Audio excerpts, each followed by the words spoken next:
Pemirsa, vaksin COVID-19 Sinovac tahap 3 dari Tiongkok tiba di Bandara Soekarno-Hatta, Jakarta pada Selasa 12 Januari 2021 pukul 12 waktu Indonesia Barat.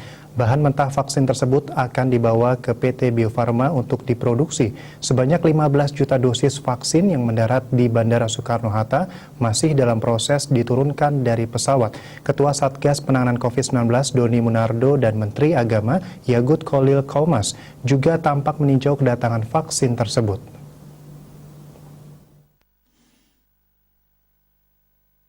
Vaksin COVID-19 Sinovac tahap 3 dari Tiongkok tiba di Bandara Soekarno-Hatta, Jakarta pada Selasa 12 Januari 2021 pukul 12 waktu Indonesia Barat. Bahan mentah vaksin itu bakal dibawa ke PT Bio Farma untuk diproduksi. Sebanyak 15 juta dosis vaksin yang mendarat di Bandara Soekarno-Hatta ini masih dalam proses diturunkan dari pesawat Garuda Indonesia. Vaksin tersimpan rapi dalam kontainer putih. Vaksin diturunkan dengan sangat hati-hati lalu dibawa menuju truk dan mobil lainnya. Ketua Satgas Penanganan COVID-19 Doni Monardo dan Menteri Agama Yakut Khalil Qumas juga tampak meninjau kedatangan vaksin tersebut. Lantaran masih berbentuk bulk, bahan baku ini harus melalui sistem produksi sehingga menjadi vaksin utuh. Kedatangan vaksin ini akan menambah stok vaksin di Indonesia sehingga nanti di awal bulan Februari Indonesia sudah punya 12 juta vaksin dari 15 juta bahan baku. Ketua Satgas Penanganan COVID-19 Doni Monardo menjelaskan kedatangan vaksin tahap 3 tersebut harus disyukuri karena pemerintah telah menambah jumlah dosis yang diberikan masyarakat. Namun ia juga berpesan dengan adanya vaksin tersebut masyarakat jangan sampai kendor untuk selalu mematuhi 3M dan diimbangi dengan kepatuhan protokol kesehatan dengan memakai masker, menjaga jarak, dan mencuci tangan.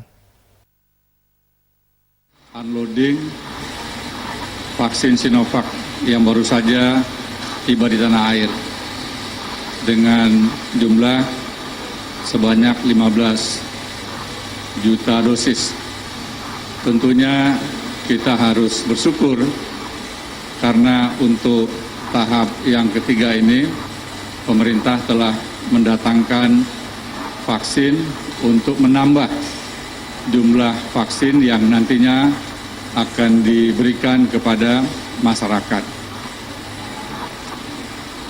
Namun dalam berbagai kesempatan Bapak Presiden selalu mengingatkan para menteri dan khususnya Ketua Satgas Penanganan COVID-19 bahwa adanya vaksin ini jangan sampai membuat kita kendor. Vaksin ini harus diimbangi dengan kepatuhan kepada protokol kesehatan, yaitu memakai masker, menjaga jarak, dilarang berkerumun, dan mencuci tangan sesering mungkin dengan menggunakan sabun dan air mengalir. Yakut Khalil Qumas Menteri Agama juga menegaskan bahwa vaksin COVID-19 dari Sinovac halal dan suci dari kandungan intifa atau babi atau bahan yang tercemar babi dari turunannya.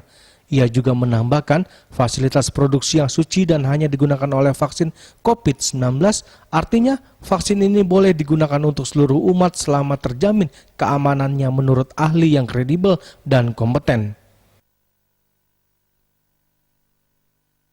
Majelis Ulama Indonesia dalam hal ini sudah disampaikan oleh Komisi Fatwa MUI yang hasilnya kurang lebih begini. Yang pertama, vaksin ini tidak memanfaatkan intifak atau intifak babi atau bahan yang tercemar babi dan turunannya.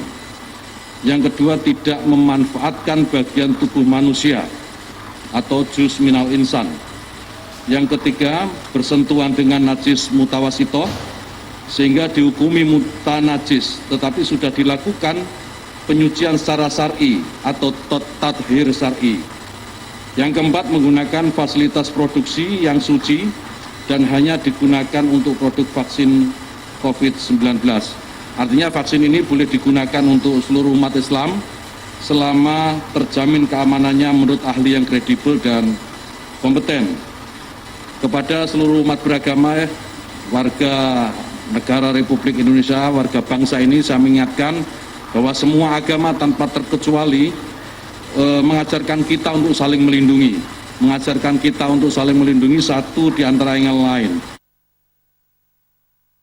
Dari Jakarta, Juli Suwarte dan Ketut Sumadiase melaporkan.